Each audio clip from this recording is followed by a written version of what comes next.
Ćao ljudi! U današnjem videu hoću da vam pričam malo o tim popustima i kada možda neke stvari radite besplatno, a kada bi trebalo da razmislite o tome. Često će vam se dešavati, pogotovo kada ste na početku, da vam mnogi traže neku kompenzaciju za uzvrat neke reklame ili nešto slično na mrežama.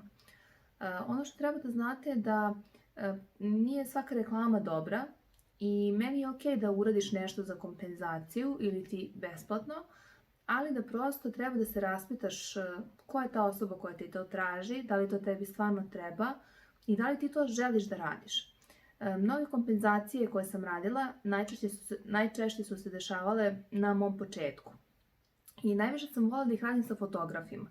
Dakle, nikad mi nije bio problem kada me fotograf pita, a dopada mi se njegov rad, da li možda mu treba neka šminkerka, devojka koja bi šminkala modele za fotkanja, a ja ujedno da imam lepe fotografije. Dakle, ja sam uvek voljela da tu izađem u susret jer sam znala da će te fotografije biti mnogo lepše nego što ću ih ja slikati, pogotovo u ono doba. I voljela sam da radim takav vid saradnje. Često se tu dešavalo da dođe informacije do nekih drugih fotografa, pa su se tu zaradile neke lepe prve parice.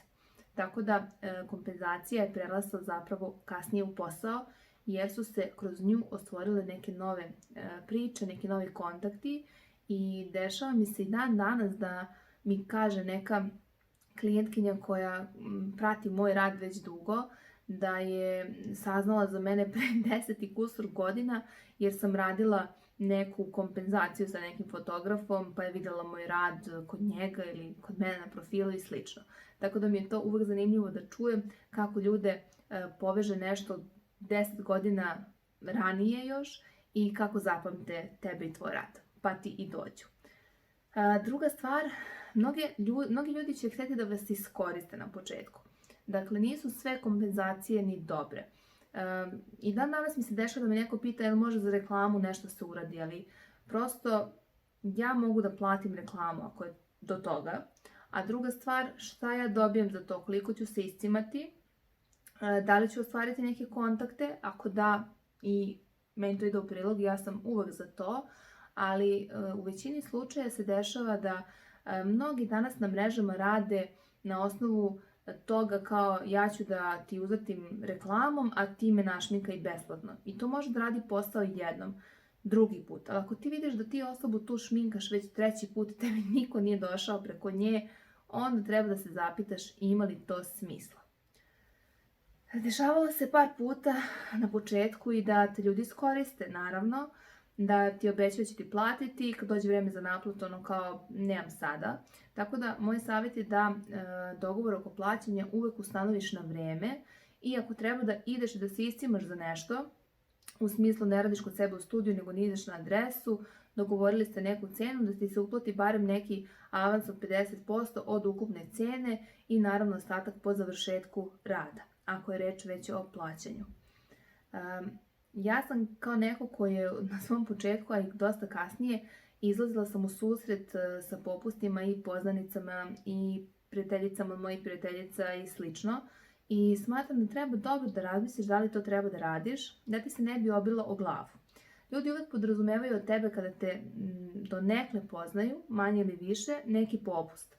Ali niko ne dovodi u pitanje koga ti treba da odbiješ i da ti prosto, ako je u pitanju šminkanje, imaš vikendom svojih 5 ili nebitno 10 termina koje možeš da ponudiš i da si limitiran na 4 vikenda mesečno. Znači, šminkanje nije potreba svakog dana i svakog godišnjeg doba, već zna se kada je udarno za šminkanja, to su prolećne i jesenje svadbe, mature, ti neki bitni događaji i ako ti prosto ustupiš te termine i daš popust ili ne naplatiš određenim ljudima, oni to će ili morati da cene, ali ćeš za to opet morati da budeš najviše zaslužna ti, da im staviš do znanja zbog čega im izlaziš u susret i daješ popust ili zbog čega to prosto ne možeš da uradiš.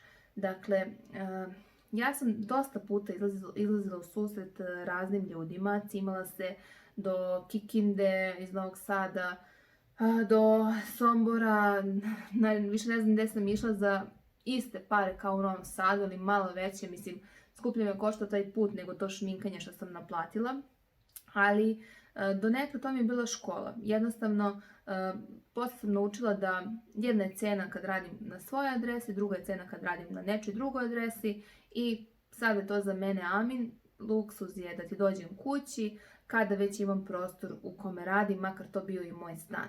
Tako da, ako ću ti dati popust, potrudit ću se da ti stavim do znanja za to i popust se nikad ne podrazumeva kao ni neka kompenzacija. Znači, uvek gledajte da stavite do znanja da je to možda samo ovaj put ili da prosto ne očekuju možda i naredni put da se to od vas podrazumeva i još da se naljute ako im ne date popust. To se najčešće desi i onda shvatiš da si matne išao preko sebe.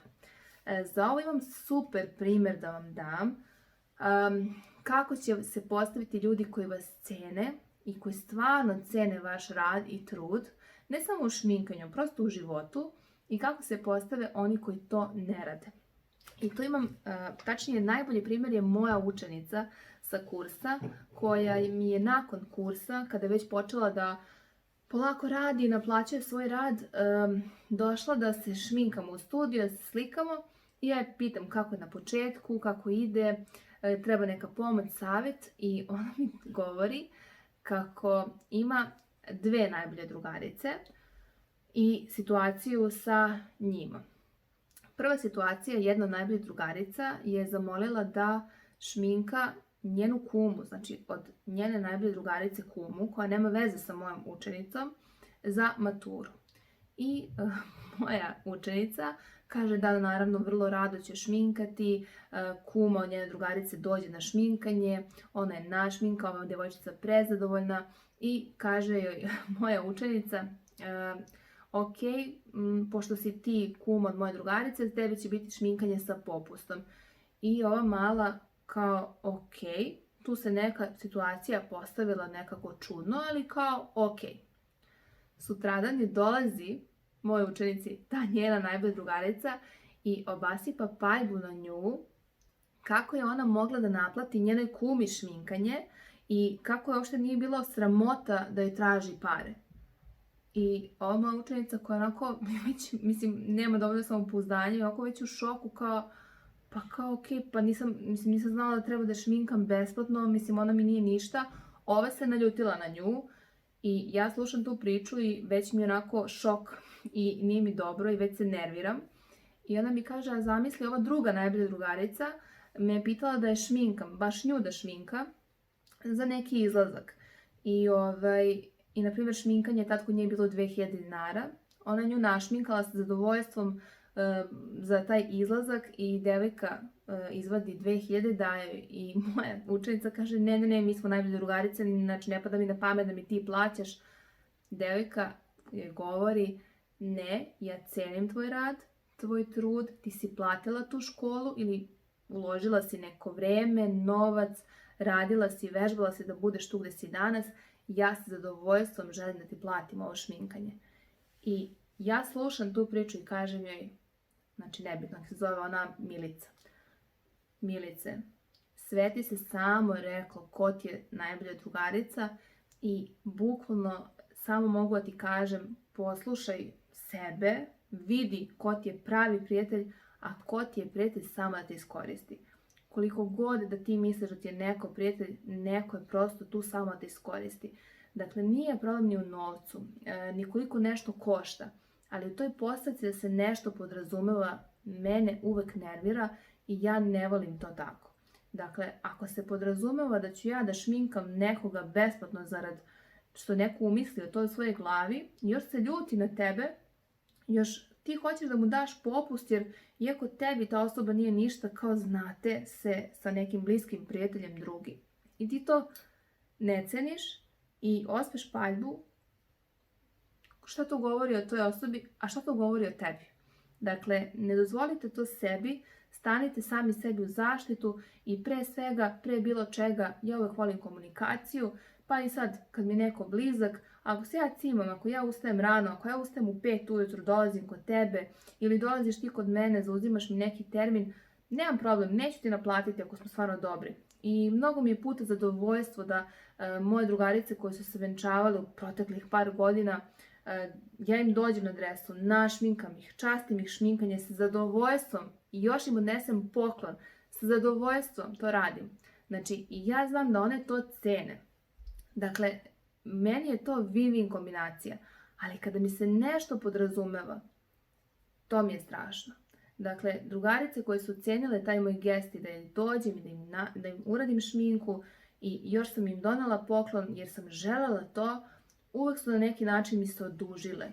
Nisu morale, ali su prosto znale da je to prijateljstvo i to je prosto da one cene moje zalaganje i nešto što zapravo nisam morala da uradim, a isto tako je bila gomila onih koja se ljutila jer je uvek smatrala da možeš da im daš više.